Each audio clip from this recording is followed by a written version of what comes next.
Hey, morning everybody, it's Keith from Jets PC.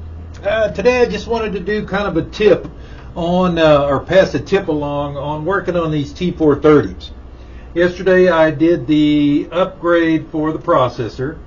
Had to pull the palm rest off and all that kind of good stuff and get into here. And then remove the heatsink assembly, resurface it, clean it up, and then swap the processor, take the i5 out, put the i7 in, and then put it all back together.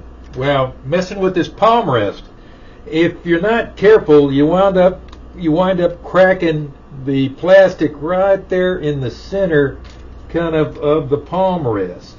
It is kind of a pain to get these off here, especially if they've been on there for a while, like since they were made. You got to kind of really come at this first part easy, because if you get the prying on this front part, well, there goes the plastic right there, and you wind up buying a new palm rest like I'm waiting for one to come in. So just be careful around the front portion getting this palm rest off. Start at the back, come across, and just try not to pry right there in the center, because you'll wind up cracking that palm rest, and $30 later you get a new one. So just a tip to pass along. They're pretty easy to work on, but just watch it. These parts are, this is 11-year-old plastic, so, and that's the thinnest part of it, so that's what usually breaks in half and makes you get another one. Hope that helps. Hope y'all enjoy the video.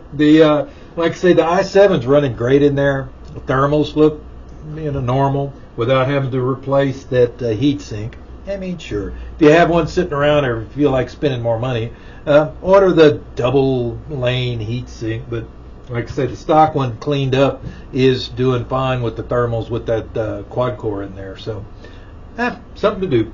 Y'all have a good rest of your day. Thanks for tuning in, and thanks for liking our YouTube channel and subscribing. Y'all have a good day.